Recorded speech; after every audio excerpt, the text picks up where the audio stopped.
அனைவருக்கும் அன்பான வணக்கம். நீங்கள் கேட்டுக்கொண்டிருப்பது கதையலை. வாசிப்பவர் ஹேமலதா ஜெகநாத்.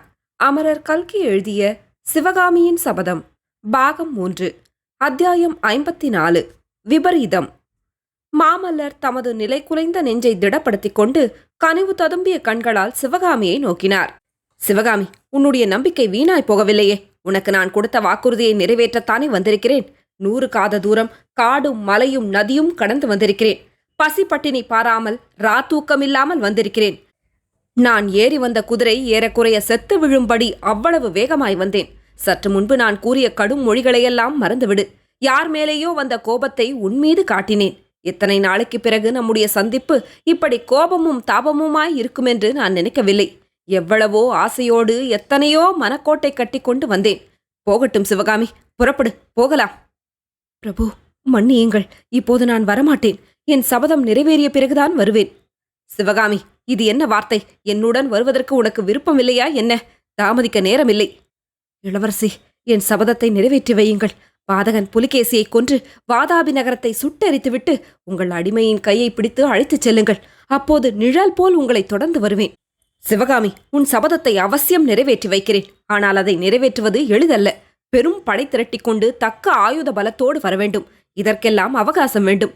பல வருஷங்கள் ஆகலாம். பல்லவகுமாரர் தானா இப்படி பேசுகிறீர்கள்? வீர மாமல்லரா இப்படி பேசுகிறீர்கள்? புலிகேசியை கொன்று வாதாபியை வெற்றி கொள்வது அவ்வளவு கடினமான காரியமா? இந்த பேதை தெரியாமல் சபதம் செய்துவிட்டேனே. பல்லவகுமாரா, தாங்கள் காஞ்சிக்கு போய் ராஜ்ய காரியங்களை கவனியுங்கள். இந்த ஏழை சிற்பியின் மகளை பற்றி கவலை வேண்டாம். நான் என்ன பாண்டிய ராஜகுமாரியா, சோழ திருமகளா? தாங்கள் கவலைப்படுவதற்கு நான் எக்கேடு கேட்டால் தங்களுக்கென்ன? என் சபதம் எப்படி போனால் என்ன என்று சிவகாமி கசப்புடன் பேசினாள். சிவகாமி, நீதான் பேசுகிறாயா? நீ பழைய சிவகாமிதானா என்றார் மாமல்லர். இல்லை பிரபு, நான் பழைய சிவகாமி இல்லை, புதிய சிவகாமியாக விட்டேன். என் வாழ்க்கை கசந்து விட்டது. என் மனம் பேதலித்து விட்டது. இந்த புதிய சிவகாமியை மறந்து விடுங்கள். ஒரு சமயம் தங்களிடம் அடியாளை மறக்க வேண்டாம் என்று வரம் கேட்டேன். இப்போது மறந்து விடுங்கள் என்று வரம் கேட்கிறேன் என்றாள் சிவகாமி. சிவகாமி, கேள். நீ புதிய சிவகாமியானாலும் நான் பழைய மாமல்லன்தான். உன்னை பிரிந்திருந்த காலத்திலெல்லாம் ஒரு கணமேனும் உன்னை நான் மறக்கவில்லை. இரவிலும் பகலிலும் கனவிலும் நனவிலும் அரண்மனையிலும் போர்க்களத்திலும் என்ன செய்தாலும் யாரோடு பேசினாலும் என் உள்ளத்தை விட்டு நீ ஒரு கணமும் அகலவில்லை. உன் பேரில் நான் கொண்ட பரிசுத்தமான காதலின் மேல் ஆணை வைத்து சொல்லுகிறேன். நீ செய்த சபதத்தை நிறைவேற்றி வைக்கிறேன். இப்போது என்னோடு புறப்படு என்று மாமல்லர் உணர்ச்சி மிகுதியினால் தழுதழுக்க கூறினார்.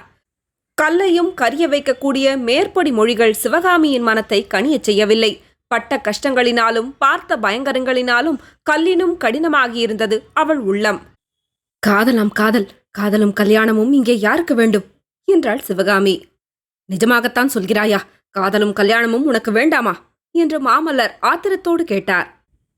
நிஜமாகத்தான் சொல்கிறேன். காதலும் கல்யாணமும் எனக்கு வேண்டாம். பழிதான் வேண்டும். வஞ்சம் தீர்க்க வேண்டும். புலிகேசி சாக வேண்டும். வாதாபி எரிய வேண்டும். வாதாபி மக்கள் அலறி புடைத்துக் கொண்டு அங்குமிங்கும் ஓட வேண்டும். வேறொன்றும் எனக்கு வேண்டாம். மாமல்லர் மீண்டும் நயமான வார்த்தைகள் கூறினார். சிவகாமி, உன் விருப்பத்தை தெரிந்து கொண்டேன். உன்னை காட்டிலும் 100 மடங்கு என் உள்ளம் கொதித்துக் கொண்டிருக்கிறது. உன்னை சிறைப்பிடித்து வந்து அவமானப்படுத்திய பாதகனை பழிவாங்க என் மனம் துடித்துக் கொண்டிருக்கிறது. கட்டாயம் உன் சபதத்தை நிறைவேற்றி வைக்கிறேன். நீ மட்டும் இப்போது என்னுடன் புறப்பட்டு வந்துவிடு. வரமாட்டேன் இளவரசே. ஆயன சிற்பியாரிடம் அவருடைய மகள் இறந்து போய்விட்டாள் என்று சொல்லிவிடுங்கள்.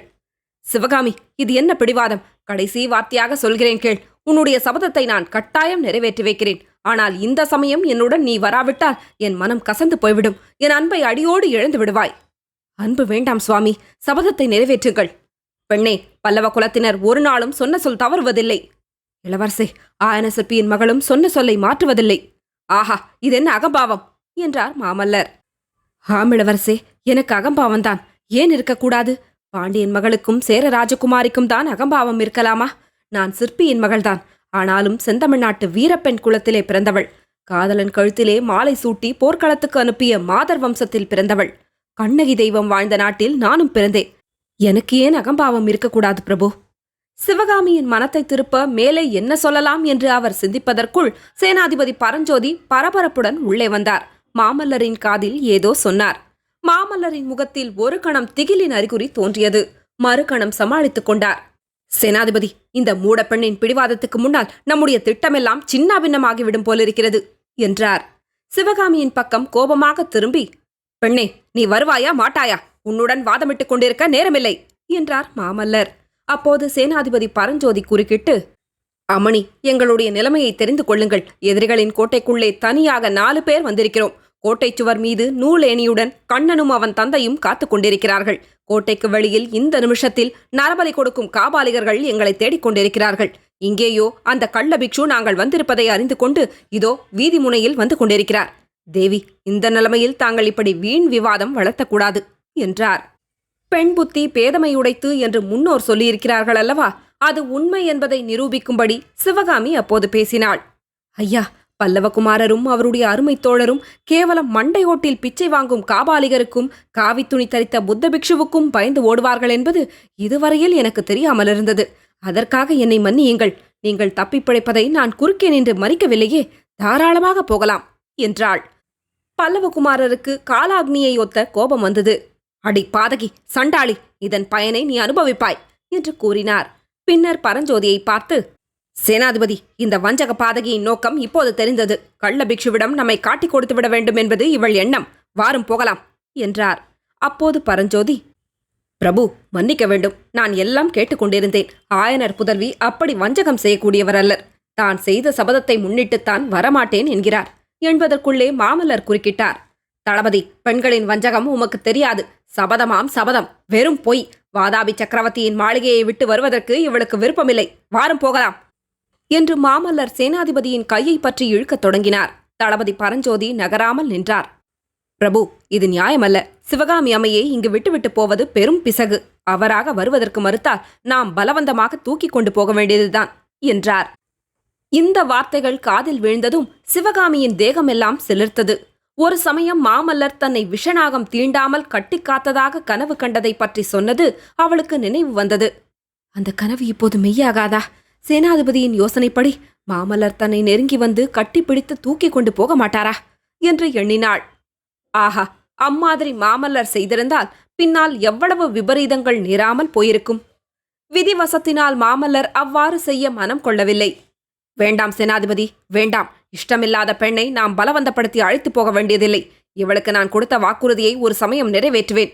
பிறகு இஷ்டமானால் வரட்டும். அதுவரையில் அந்த கள்ள பிக்ஷுவையே கட்டிக்கொண்டு அழட்டும் என்று மாமல்லர் சொல்லிக் கொண்டிருக்கும் போது சத்ருக்னனும் குண்டோதரனும் உள்ளே ஓடோடியும் வந்தார்கள்.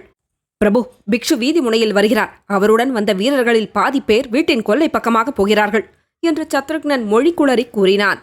பரஞ்சோதி மறுபடியும் சிவகாமியின் பக்கம் நோக்கி பரபரப்புடன், அம்மா என்றார். வேண்டாம் தளபதி, வேண்டாம். இந்த கிராதகி நம்மை கள்ள பிக்ஷுவிடம் காட்டிக் கொடுக்கத்தான் பார்க்கிறாள். வாரும் போகலாம் என்று மாமல்லர் இறைந்து கூறி பரஞ்சோதியின் கையை பிடித்து இழுத்துக்கொண்டு அம்மாளிகையின் பின்புறமாக விரைந்தார். அடுத்த கணம் அவர்கள் 4வரும் சிவகாமியின் பார்வையிலிருந்து மறைந்தார்கள். அத்தியாயம் 55. கத்தி பாய்ந்தது. மாமல்லர் முதலியோர் சென்ற பக்கத்தை சிவகாமி ஒரு கணம் வெறித்து நோக்கினாள்.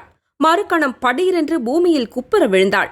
அவளுடைய தேகத்தை யாரோ கட்புலனாகாத ஒரு மாய அரக்கன் முறுக்கி பிழிவது போல் இருந்தது. உடம்பில் உள்ள எலும்புகள் எல்லாம் நர நரவென்று ஒடிவது போல தோன்றியது. அவளுடைய நெஞ்சின் மேல் ஒரு பெரிய மலையை வைத்து அமுக்குவது போல இருந்தது. அவளுடைய குரல் வளையை ஒரு விஷநாகம் சுற்றி இருக்குவது போல தோன்றியது. ஒரு கணம் சுற்றிலும் ஒரே இருள்மயமாக இருந்தது. மறுகணம் தலைக்குள்ளே 1000 மின்னல்கள் பாய்ந்தன. வீடும் விளக்கும் அவளை சுற்றி கரகரவென்று சுழன்றன. கீழே கீழே கீழே இன்னும் கீழே அதல பாதாளத்தை நோக்கி சிவகாமி விழுந்து கொண்டிருந்தாள். ஆஹா, இப்படி விழுவதற்கு முடிவே கிடையாதா? என்றென்றைக்கும் கீழே கீழே போய்க் கொண்டிருக்க வேண்டியதுதானா? சிவகாமி, சிவகாமி என்று எங்கேயோ இருந்து யாரோ அழைத்தார்கள். அது மாமல்லரின் குரல் அல்ல, நிச்சயம். முகத்தின் அருகே நாகப்பாம்பு சீறுவது போல் சத்தம் கேட்டது. உஷ்ணமான மூச்சு முகத்தின் மீது விழுந்தது. சிவகாமி கண்களை திறந்தாள். ஐயோ, படமெடுத்தாடும் சர்ப்பத்தின் முகம், தீப்பிழம்பாக ஜொலித்த பாம்பின் கண்கள். இல்லை இல்லை, நாகநந்தி பிக்ஷுவின் முகம். இவர் மூச்சு விடும் விஷக்காற்றுதான் தன்னுடைய முகத்தின் மேல் படுகிறது. சிவகாமி ஒரு பெரும் பிரயத்னம் செய்து பளிச்சென்று எழுந்து உட்கார்ந்தாள். பிக்ஷுவை விட்டு விலகிச் சற்று தூரத்துக்கு நகர்ந்து சென்றாள். அவள் தேகமெல்லாம் படபடத்து நடுங்கியது.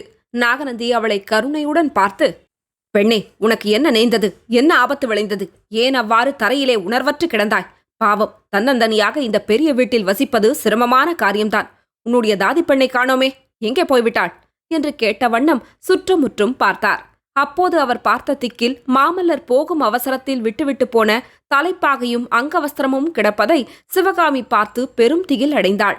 நாகநந்தி அவற்றை கவனியாமல் திரும்பி சிவகாமியின் அருகில் வந்து, பெண்ணே, நான் சொல்வதை கேள், உன்னுடைய நன்மைக்காகவே சொல்லுகிறேன் என்று சொல்லிய வண்ணம் சிவகாமியின் ஒரு கரத்தை தன் இரும்பையொத்த கரத்தினால் பற்றினார்.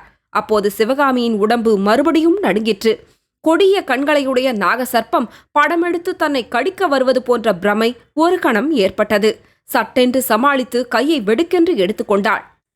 ஆ சிவகாமி, ஏன் இப்படி என்னை கண்டு நடுங்குகிறாய்? உனக்கு நான் என்ன தீங்கு செய்தேன்? உன்னிடம் உண்மையான அபிமானம் கொண்டதல்லாமல் உனக்கு நான் ஒரு தீங்கும் செய்யவில்லையே.